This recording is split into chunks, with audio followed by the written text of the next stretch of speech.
13 नवंबर 1974 को सुबह 3:15 बजे रोनाल्ड डेफियो जूनियर ने न्यूयॉर्क के एमिटिविल में 412 ओशन एवेन्यू में स्थित अपने घर में अपने पूरी परिवार की हत्या कर देता है और उसने दावा किया कि घर में सुनी गई आवाज़ों से उसे उन्हें मारने के लिए उकसाया गया था।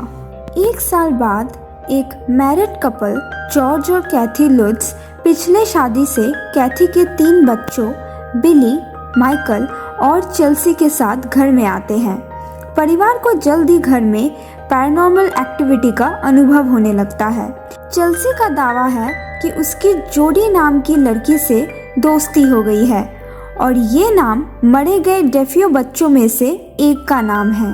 एक रात वो कपल बाहर जाके टाइम स्पेंड करने के लिए फैसला करते हैं, जिस वजह से वो 3 बच्चों की देखभाल के लिए एक बेबी सिटर को हायर करने का फैसला करते हैं। जब बेबी सिटर लीजा आती है तो उन्हें पता चलता है कि उसे पहले डेफियोस के लिए बच्चों की देखभाल के लिए काम पर रखा गया था। लीजा उन्हें उनके घर में हुई हत्याओं के बारे में बताती है।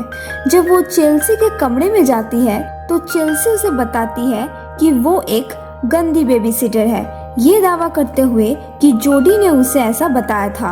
और ये भी पता चलता है कि लीजा को नौकरी से इसलिए निकाला गया क्योंकि वो जोडी को बहुत डांटती थी। फिर बिली ने लीजा को कोठरी के अंदर जाने की हिम्मत दी, वही कोठरी जहां जोडी की हत्या हुई थी, और वो अंदर बंद हो जाती है। कुछ सेकंड के बाद वो खुद जोडी से मिलती है और बाहर निकलने के लिए चीखती रहती है। वो सदमे में चली जाती है और पैरामेडिक्स उसे ले जाने के लिए आते हैं। हॉस्पिटल के रास्ते में लीजा कैथी को बताती है कि उसने जोडी को देखा था।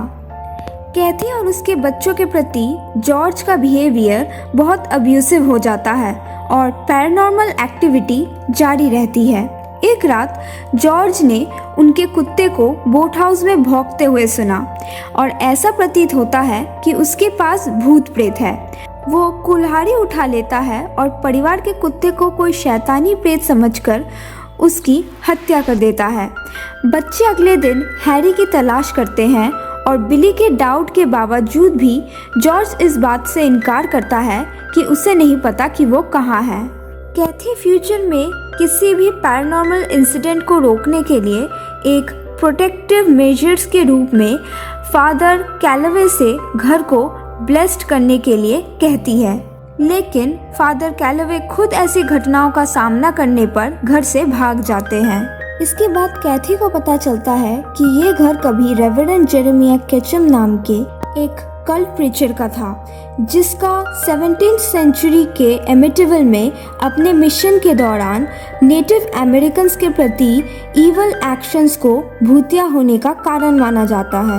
इस बीच जब जॉर्ज घर के तहखाने से गुजर रहा था तो उसका सामना कुछ नेटिव अमेरिकन्स के प्रेत आत्माओं से होता है, जिन्हें सदियों पहले केचम द्वारा वहां टॉर्चर किया गया था और मार दिया गया था। एक मंद रोशनी वाले कमरे में प्रवेश करते हुए जॉर्ज का सामना खुद केचम से होता है, हालांकि वो नहीं जानता कि वो कौन है। जिसके बाद केचम के आसपास इवल मिशनरी की भूतिया आकृति घूमती रहती है और वो एक चाकू उठाता है और अपने आत्महत्या को दोहराने के लिए वो अपना गला फिर से काट देता है और जॉर्ज को खून से लथपथ कर देता है और उसे लगभग पूरी तरह से पोजेस्ड भी कर लेता है। यहाँ कैथी को यकीन हो जाता है कि जॉर्ज का अब्यूसिव बिहेवियर किसी स्पिरिचुअल पोजेशन के कारण है और फादर कैलिवे के तत्काल सलाह के बाद कैथी अपने बच्चों को घर से निकालने और उन्हें सुरक्षित स्थान पर ले जाने की कोशिश करती है, लेकिन पोजेस्ड जॉर्ज उसे और बच्चों को मारने का प्रयास करता है। कैथी ने उसे ऐसा करने से रोकने के लिए उसे मार गिराया और नाव के माध्यम से उसे घर से दूर ले जाता है। इसके बाद जॉर्ज का शरीर आत्मा के नियंत्रण से मुक्त हो जाता है और वो परिवार परमानेंटली वो घर छोड़ देता है और एक टाइटल कार्ड में कहा जाता है कि वो परिवार आगमन के 28 दिनों के भीतर चला जाता है और फिर कभी वापस नहीं लौटता।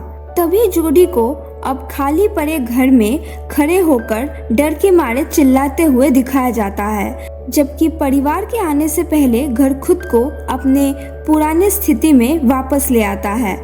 इसके बाद उसे 2 अलग हाथों से फर्श के नीचे खींच लिया जाता है।